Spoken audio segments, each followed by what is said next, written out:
या सगळ्या उलट सुलट चर्चा ज्या आहेत त्या पूर्णपणाच्या तथ्यहीन आणि निराधार आहेत.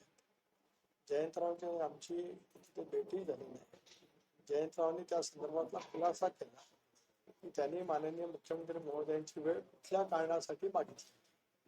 मीच आपल्या वाहिन्यांच्या मार्फत त्यांचा खुलासा काल ऐकला की त्यांच्या विधानसभा मतदारसंघातील नगरपालिकेच्या नगराध्यक्षांच्या डिस्क्वालिफिकेशनच्या बद्दलचा काहीतरी मुद्दा होता असं त्यांनी काल खुलासा केला. जयंतराव सुद्धा 90 पासून राज्याच्या राजकारणात आहेत, आमदार आहेत, मंत्री राहिले दीर्घकाळ. त्याच्यामुळे त्यांनी त्याच्याबद्दलची स्पष्ट भूमिका मांडली. बाकी मी आणि प्रफुल्लभाई आम्ही होतो, आमचे काही वेगळे विषय होते, त्या विषयावरती आमची चर्चा झाली. त्याच्यानंतर महिना जायचं होतं परदेशामध्ये, त्याप्रमाणे ते गेले.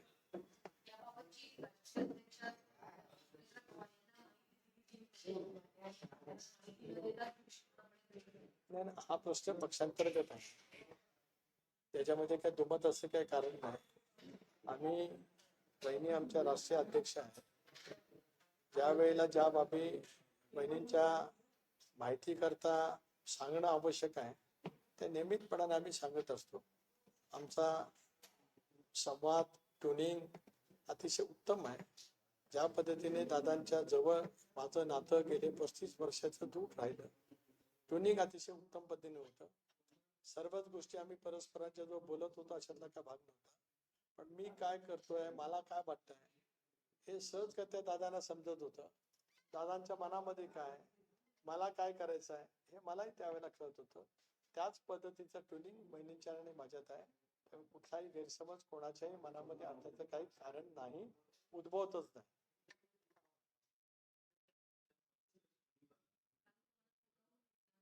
नाही, बोलून घेतलं विचारलं वगैरे हा काय भाग नाही. नियमितपणाने आम्ही भेटत असतो. बोलून घेणं आणि विचारणं हा काय भाग नाही आमच्या. We are having very good tuning. आम्ही परस्परांच्या संपर्कात नियमितपणाने असतो. काय बोलून घेतलं विचारलं गेलं असं नाही. आम्ही सगळे वरिष्ठ सहकारी त्या ठिकाणी बसलो. अनेक बाबींच्या वरती चर्चा होती. 2 दिवस पूर्वी सोमवारी सुद्धा आम्ही भेटणार होतो, परंतु बहिणी त्याला बारामतीला गेल्या. बारामतीवरून सुद्धा त्यांचं माझं बोलणं झालेलं होतं. त्याच्यानंतर दुसऱ्या दिवशी मंत्रिमंडळाची बैठक होती. मंत्रिमंडळाच्या बैठकीला आल्या त्यावेळेला सुद्धा त्यांचा माझा फोन झाला होता, संपर्क झाला होता. त्यामुळे तशा पद्धतीचं काही असल्याचं काही कारण नाही.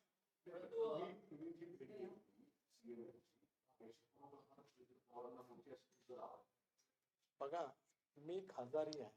माझ्या लोकसभा मतदारसंघात अनेक विकासाची कामं असतात. मुख्यमंत्र्यांची प्रत्येक वेळची भेट ही काय राजकीय भेट अशातला काय भाग नाही. माझ्या लोकसभा मतदारसंघातील काय काम आहे, माझी दिल्लीच्या स्तरावरती काही प्रस्ताव राज्य सरकारकडे पाठवायचे आहेत. अशा वेळेला प्रत्येक गोष्ट ज्ञात असणं करणं अभिप्रेतच नाही आहे. ज्या वेळेला राजकीय विषय पक्षाशी निगडीत येईल त्यावेळेला परस्परांच्या जो चर्चा करूनच आम्ही भेटत असतो. उदाहरणार्थ काही वेळेला काही बाबीच्या बाबतीमध्ये राजकीय कारणासाठी मला मुख्यमंत्र्यांना भेटायचं असेल तर त्याची माहिती बहिणींना असते. ज्यावेळेला माझ्या लोकसभा मतदारसंघातील काही कामाचा विषय असेल त्यावेळेला असणं अभिप्रेत आहे नाही, काही कारण नाही. त्याच्यानंतर आम्ही ज्याला भेटत असतो त्याला भेटीमागचा तपशील जो आवश्यक असतो तो माझ्याकडनं सांगितला जात असतो. कारण मी पण दीर्घकाळ राजकारणात आहे, मलाही राजशिष्टाचार माहिती आहे. पवार साहेबांनी तर आम्हाला सर्वांनाच राजशिष्टाचार उत्तम शिकवलेला आहे. त्यामुळे संवाद कसा परस्परांची असावा त्या आमच्या राष्ट्रीय नेते आहेत, राष्ट्रीय अध्यक्ष आहेत, मी प्रदेश अध्यक्ष आहे. दीर्घकाळ वेगवेगळ्या पदांवरती मी काम केलेलं आहे. त्यामुळे एकमेकाचा सन्मान, ट्युनिंग, पक्ष मजबूतीने पुढे उभं करणं या बाबतीमध्ये आम्ही एकमताने काम करत असतो. आता नवीन शोध तुम्ही लावलाय असं हा पण विषय तुम्ही अविश्वास हा शब्द सुद्धा तुमच्याकडनं मी पहिल्यांदा ऐकतोय. मी कधी ऐकलेलं ना आमच्या पक्षात अविश्वास हा विषय. आपल्याला काय कुठल्या सूत्राकडनं माहिती असेल तर ते सूत्र मला कळू द्या, म्हणजे मलाही कळेल, माझ्या ज्ञानात भर पडेल. अविश्वास म्हणजे काय, असंवाद म्हणजे काय, म्हणजे मला सुद्धा त्या बाबतीची माहिती होईल.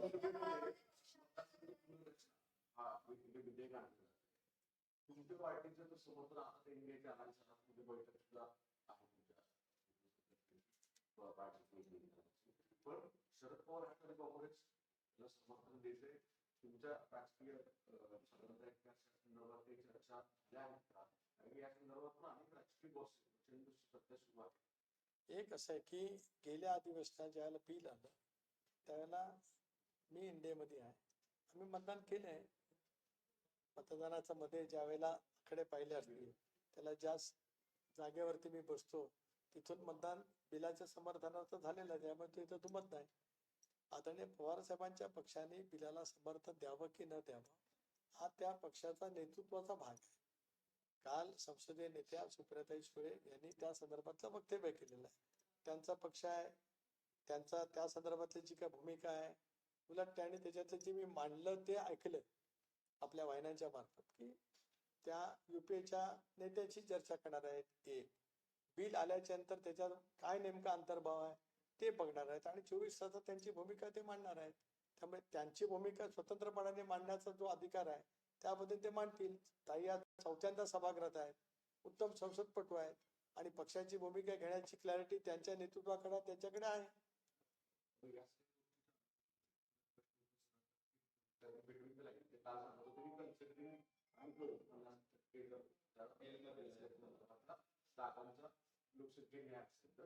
अशा परिस्थितीमध्ये परत एकदा चर्चा सुरू होती की राष्ट्रवादी काँग्रेस तुमचं सपोर्ट किंवा इंडियाला सपोर्ट करेल. तर याबाबत तुमचं काय? याबाबत काही चर्चाच नाही. बिलाला समर्थन करणं म्हणजे एनडीएमध्ये येणं असं होत नाही. अनेक बिलं एकमताने पास होतात आताही सभागृहामध्ये. याचा अर्थ युपीए काय एनडीएमध्ये विलीन झाली का? तर नाही. काही बिलं ज्या वेळेला देशाच्या व्यापक हिताच्या दृष्टीतून महत्वाची असतात ती बिलं एकमताने पास होतात. 14 सालापासून मोदी साहेबांच्या नेतृत्वाखाली देशामध्ये सरकार आल्यापासून बरीपैकी बिलं ही एकमताने पास झाले. काही बिलांच्या बाबतीमध्ये संयुक्त चिकित्सा समितीकडे जात असतं, जॉईंट सिलेक्ट कमिटीकडे जात असतं, त्याच्यातही सर्व पक्ष असतात आणि जॉईंट सिलेक्ट कमिटीकडून एकमताने आलेली बिलं सुद्धा एकमताने पास होतात. त्याच्यामुळे बिलाला समर्थन आणि मग एनडीएमध्ये सहभाग या दोन बाबी भिन्न आहेत. एक दुसरा पण प्रश्न विचारलात की त्यांचा दुसरी राजकीय भूमिका काय, तर ती एकदा ते नेतृत्व इतकं सक्षम असल्यामुळे त्यांची स्पष्टता त्यांच्याकडनं मिळेल.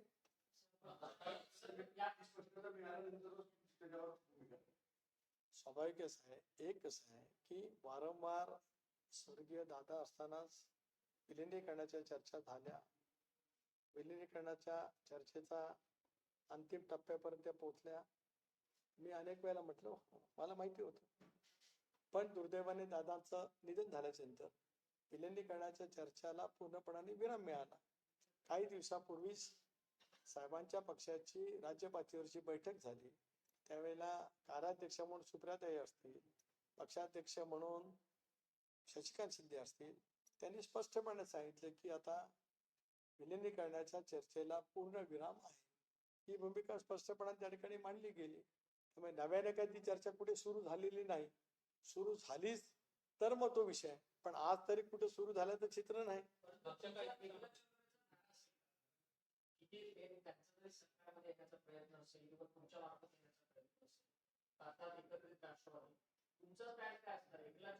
जी भूमिका अजून कुठे सुरुवातच नाही झाली तर त्याच्याबद्दल प्रतिक्रिया देण्याचं काही कारणच नाही ना.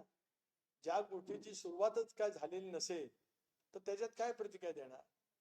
ती मी मगाशीच यांच्या प्रश्नाला उत्तर देताना सांगितलं की तशी सुरुवात झाली तर मग चर्चा करणं आवश्यक राहील ना. तशी काही सुरुवातच नसेल तर काय पूर्णविराम कोणी दिलाय तर एक पूर्णविराम कोणी दिलाय तर तिकडून दिलाय. आम्ही तर काय सुरुवातच कधीच केली नव्हती. कारण दादा असताना दादाच आमचे राष्ट्रीय नेते, जो दादांनी निर्णय घेतला असता त्या निर्णयाचं पूर्णपणाचं समर्थन आम्ही सर्वांनीच मोकळेपणाने एक मताने निश्चितपणे त्या ठिकाणी केलं असतं. आता बहिणी आमच्या अध्यक्ष आहेत एक भाग, तशी ज्या वेळेला चर्चा येईल त्यावेळेला मग माझं मत मांडीन ना. जी चर्चाच नाही त्याच्याबद्दल आज मत मांडून घाई कशाला करू.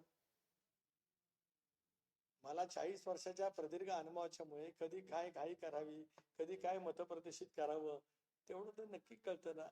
ज्या वेळेला चर्चेचा सूर कुठेतरी निघेल त्यावेळेला माझं मत काय, आज माझं मत काय ते माझ्या मनात नक्की आहे. मला आज सांगण्याचं काही कारण नाही. समजा ते नसेल तर सांगून काय करू.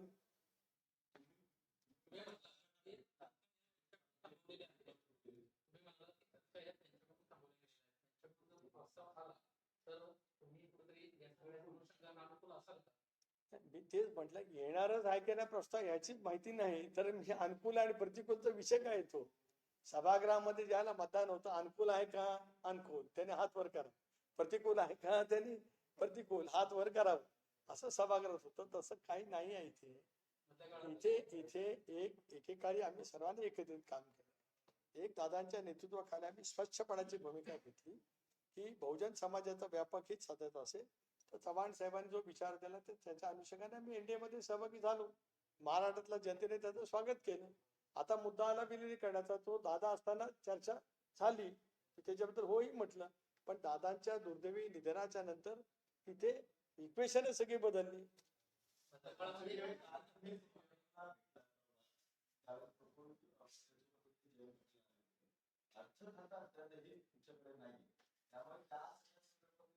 हे बघा पुन्हा पुन्हा मी सांगतो जयंत पाटलांची आमची तिथे भेट झाली नाही. तर जयंत पाटील आले, आम्ही दोघे गेलो आणि अर्थ खात्याची चर्चा झाली. हे कुठलं तर्क मला काय कळलंच नाही. जयंत पाटलांचा काय संबंध, एक मिनिट, जयंतरावचा काय संबंध. जयंतरावनी त्यांची भेट कशा कारणासाठी झाली स्पष्ट सांगितलं. जयंतराव सुद्धा वरिष्ठ नेते आहेत. ते सुद्धा एकत्रित राष्ट्रवादी काँग्रेस पक्षाचे दीर्घकाळ अध्यक्ष राहिले. राज्याचा अर्थमंत्री त्यांनी दीर्घकाळ मांडलेला आहे. अनुभवी नेते आहेत, एक स्वयंभू नेते आहेत. त्यांनी त्यांची एकदा स्पष्टपणाची भूमिका मांडली. तर आमच्या दोघांच्या भेटीचा आणि जयंतरावांच्या भेटीचा दुरान्वेही काडी मात्र काही संबंध नाही. राहता राहिला प्रश्न माझ्या पुरता. मी मगाशी स्पष्टपणाने सागरजींचे आपल्या यांच्या प्रश्नाला उत्तर देताना सांगितले की माझी भेट माझ्या लोकसभा मतदारसंघातील काय कामाच्या मध्ये होती. मी वेळ आदल्या दिवशी पण मागितली होती, पण आदल्या दिवशी त्यांची कोर कमिटीची बैठक होती म्हणून ते शक्य नाही झालं. प्रफुल्लबाईंनी त्यांच्याकडचे काय मुद्दे होते त्याच्यावरती ती वेळ मागितली होती. ते योगायोगाने प्रफुल्लबाई का आले तर त्यांना रात्री मध्यरात्री ते बाहेर जाणार होते म्हणून ते आले. परवाच्या दिवशी 2 दिवसांपूर्वी जो नोटिसीचा मुद्दा आला होता त्याच्या संदर्भामध्ये काही चर्चा झाली की त्यांना उत्तर देण्याचं किंवा न देण्याचं काही काल आम्ही जरूर त्या विषयावर चर्चा झाली. आता रविवारी मी पण दिल्लीत असेल, पार्थ पवार पण दिल्लीत असेल कारण अधिवेशन सुरू होत आहे. प्रफुल्लबाई पण दिल्लीत असतील सोमवारपासून. त्यावेळेला या विषयावरती आम्ही दिल्लीमध्ये चर्चा करू. काल या विषयावरती कोर कमिटीमध्ये चर्चा झालेली आहे. मुख्यमंत्र्यांच्या बरोबरती एकत्रितपणाने वहिनींच्या नेतृत्वाखाली आम्ही भेटणार आहोत. अनेक बाबींच्या वरती मुख्यमंत्र्यांच्या जो आम्हाला चर्चा करायची आहे त्या अनेक विषयांच्या मध्ये अनेक बाबींमध्ये अर्थ विभाग हा सुद्धा त्याच्यामध्ये आहे.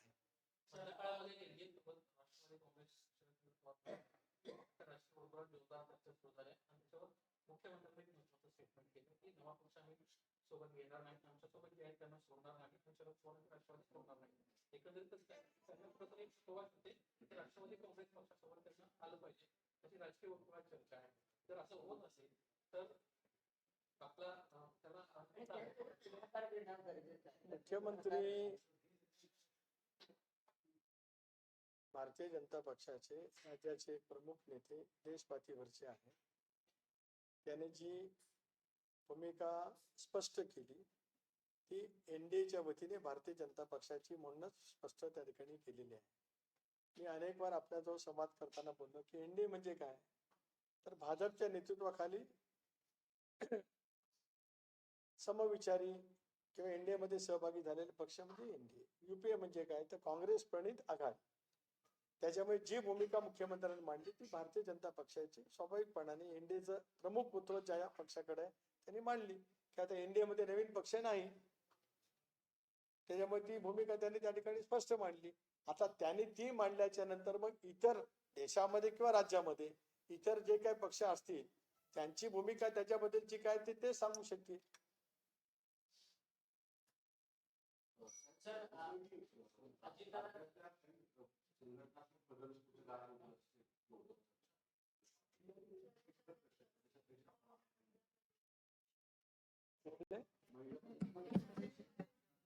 असं आहे की आज महिला प्रदेशाध्यक्ष पद रिक्त आहे. युवक मी संघटनेचं बोलतोय त्यांनी संघटनेचं युवक अध्यक्ष पद रिक्त आहे. विद्यार्थी संघटनेचं सुद्धा पद, आज या पदावरती प्रशांत कदम काम करतात, पण ते त्या ठिकाणी दीर्घकाळ काम करतात. तो एक मुद्दा पक्षाच्या चर्चेमध्ये जरूर त्या ठिकाणी आहे. तिसरं, युवती संघटनेमध्ये सुद्धा संध्या चव्हाण काम करतात, पण त्याही संदर्भामध्ये पक्षामध्ये चर्चा सुरू आहे. शक्य आहे कदाचित त्या बाबतीमध्ये निर्णय पक्षाच्या कोर कमिटीमध्ये बसून होऊ शकतो. त्याही बाबतीमध्ये मधल्या कालावधीमध्ये चर्चा झाली, परंतु मग या सगळ्या निवडणुका लागल्याच्यामुळे त्याचं अंतिम स्वरूप होऊ शकलं नाही. लवकरच त्या बाबतीमध्ये आम्ही सगळेजण कोरडूप म्हणून बसू आणि मुंबईच्या संदर्भातला निर्णय त्या ठिकाणी करू.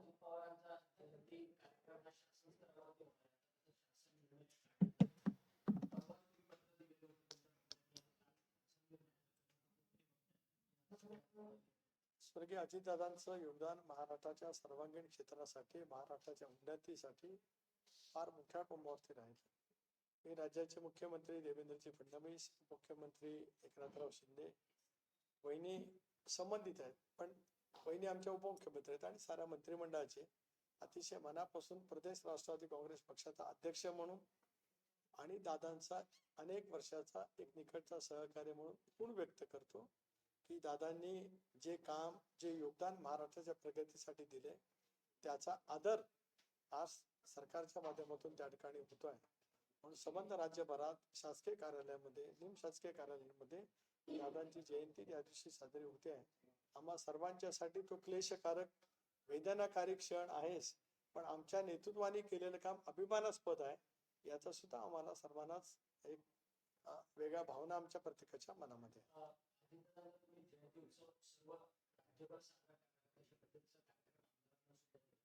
परंतु आमदारांची, तुमच्या पक्षातल्या आमदारांची नाराजी पाहायला मिळते की तुमच्या पक्षातल्या नेत्यांकडनं असे निर्णय दिले गेलेले आहेत या जयंती कार्यक्रमामध्ये की अजित पवारांचा एकच फोटो जो आहे तो फोटो सगळ्या मतदारसंघात बॅनरवरती लावावा, त्याचे जिओ टॅगिंग करावे वगैरे अशा पद्धतीचे काही निर्णय पक्षातल्या नेत्यांकडनं देण्यात आलेले आहेत. नाही, या संदर्भामध्ये पक्षाचे आमदार, माजी आमदार, खासदार यांची एक एकत्रित बैठक मंत्र्यांच्या सहित देवगिरी बंगल्यावरती 15 दिवसापूर्वी झाली. ॲट लेंथ आम्ही चर्चा केली. मी स्वतःच दादांच्या जयंती दिनाच्या निमित्ताने सप्ताह जो काही साजरा केला जाणार आहे त्याच्या कार्यक्रमाची चर्चा आम्ही पक्षांतर्गत त्या बैठकीमध्ये केली. त्याप्रमाणे माझं जे काही पक्षाचा अध्यक्ष म्हणून सगळ्या जिल्हाध्यक्ष, आमदार, माजी आमदार, पक्षाचे उमेदवार यांना जे पत्र द्यायचं आहे त्याचा मसुदा शिवाजीरावांनी तयार करून दिला होता, ते गेलेला आहे. प्रत्येक जण अतिशय आपुलकीने, श्रद्धेने दादांच्या संदर्भातलं जयंतीचा कार्यक्रम 7 दिवस त्या ठिकाणी आपापल्या मतदारसंघात आणि राज्यभरामध्ये त्या ठिकाणी होणार आहे. त्याच्यामुळे काय तुम्ही म्हटलं तसं टॅगिंग वगैरे काही नाही. ठीक आहे, काही वेळेला आपण एक दादांचा एक फोटो असा आहे की जो प्रत्येकाला दादा समोर जात असं वाटत असतं.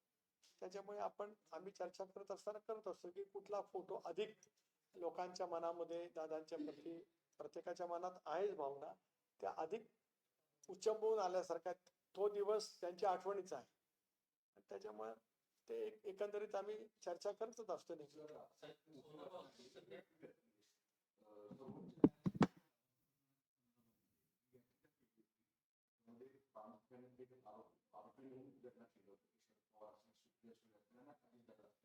त्या ठिकाणी कुठलेही आरोप सिद्ध न होता आरोप करणं चुकीचं असं म्हटलं होतं आणि ती पाय टाकलं तर 100 रुपयाची मागणी ती देखील याचिका फेटाळलेली आहे.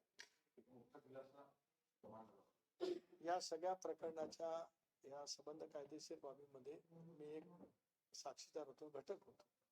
मुंबई उच्च न्यायालयाने सुद्धा याच पद्धतीने ती याचिका फेटाळलेली होती पूर्णपणे. त्याच्यामध्ये सध्या साहेब, आदरणीय दादा, स्वर्गीय दादा, सुप्रियाताई आणि मग इतर काही त्यांनी त्यावेळेला सुद्धा केलेलं होतं आणि सर्वोच्च न्यायालयाच्या मुख्य न्यायमूर्तींनी ती फेटाळलेली होती. त्यानंतर ती सर्वोच्च न्यायालयामध्ये सुद्धा गेली. त्याचं मेरिट हे शून्य होतं. केवळ द्वेषातूनच त्या पद्धतीची ती भूमिका घेतली गेली होती. पण या देशातील न्याय व्यवस्था किती मजबूत आहे हे आपल्याला त्या निमित्ताने पाहायला निश्चितपणाने मिळालेलं आहे. कारण लवासा आतापर्यंत संबंध राज्यात, देशामध्ये ज्या थंड हवेची ठिकाणे किंवा हिल स्टेशन आपण म्हणतो ती ब्रिटिशांनी शोधलेली होती. साहेबांच्या मनामध्ये त्यावेळेला जे होतं ते त्यांच्या पुस्तकामध्ये त्यांनी नमूद केले साहेबांनी जी बाब केली ती ज्यांना माझे सांगाती या पुस्तकात त्याने एक पॅरा लिहिलेला त्याच्यावरती ते मला असं वाटतं ते याचिकेमध्ये त्या पॅराचा उल्लेख पण याचिकाकर्त्यांनी केला होता. कारण मी अनेक वेळेला या चर्चेमध्ये असल्यामुळे मला त्याच्यातले ज्ञात आहे. तर ते आज बरं झालं की या देशातल्या सर्वांगीण प्रगतीचा विचार ज्या पद्धतीने साहेबांनी दादानी केला त्याबद्दल काही वेगळ्या पद्धतीचे जे काही विचार न्यायालयामध्ये काढण्याचा प्रयत्न केला गेला त्याला पूर्ण विराम मिळाला.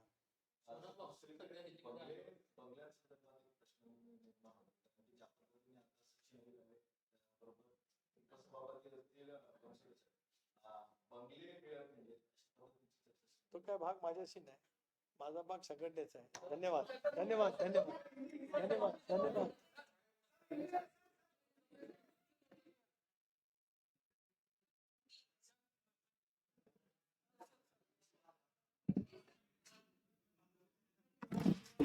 आज त्यावरून बऱ्याच उलटसुलट चर्चा झाली. या सगळ्या उलट सुलट चर्चा ज्या आहेत त्या पूर्णपणाच्या तथ्यहीन आणि निराधार आहेत. जयंतरावची आमची भेटही झाली नाही.